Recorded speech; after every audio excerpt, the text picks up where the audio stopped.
Hoje estaremos comentando sobre a relação entre as línguas originais e as traduções que nós temos em português.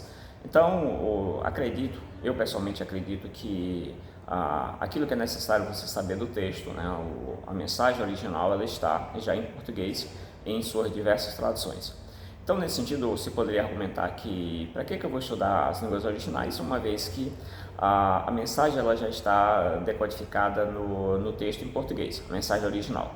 A gente poderia até definir o que seria a tradução, que é comumente, até eu mesmo chamo tudo de tradução, a NVI é uma tradução, ou a NVT é uma tradução, então tudo, né? É uma questão mais popular, a gente chama tudo de tradução. A tradução é basicamente uma decodificação, a decodificação de uma mensagem de uma língua original, e essa decodificação dessa mensagem é passada para uma língua receptora. No caso, você pega ali em inglês, uma mensagem em inglês, decodifica essa mensagem passando para o português. Isso é uma espécie de tradução. Em geral, alguns autores fazem uma clara divisão, outros não tão clara, entre o que seria uma tradução e o que seria apenas uma versão. Mas aqui a gente vai tratar tudo como tradução, de boa, sem frescuragem. Então, o conceito de tradução seria basicamente isso aí, tá? E que é um conceito complexo, é uma tarefa difícil. E dentro dessa pergunta, dessa perspectiva, por que eu devo estudar as línguas originais, uma vez que a mensagem está no português, né?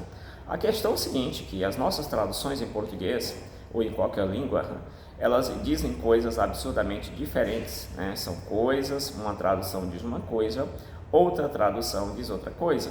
Uma tradução manda você ir para o norte, outra manda você ir para o sul. E somente existem dois tipos de pessoas, na minha percepção, que dizem que as traduções dizem exatamente as mesmas coisas, tá?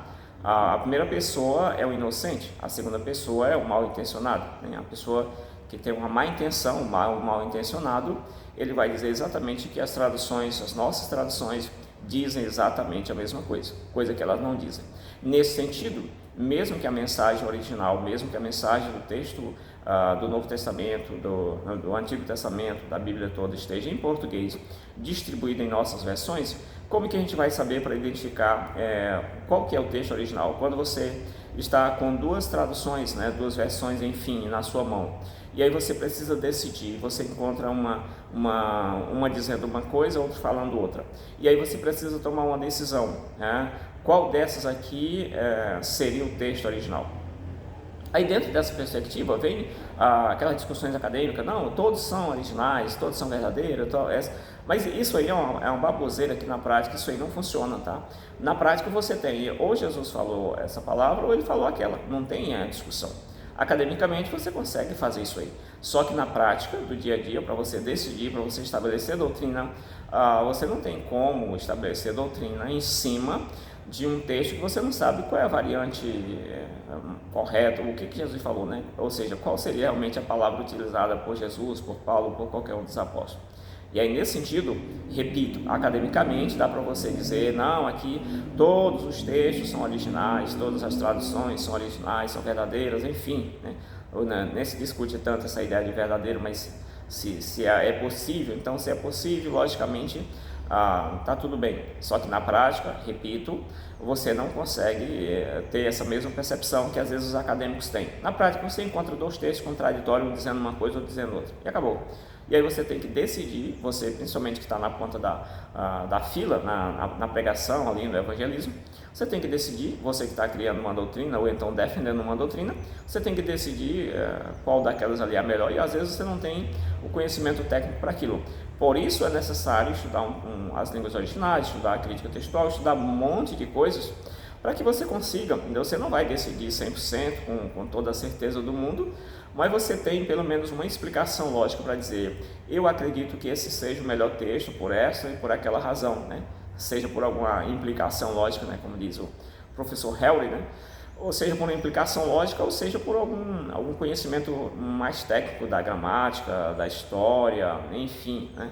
Você vai usar algum tipo de argumento para dizer que aquele texto seria o mais correto, aquela tradução seria mais correta em relação a outra.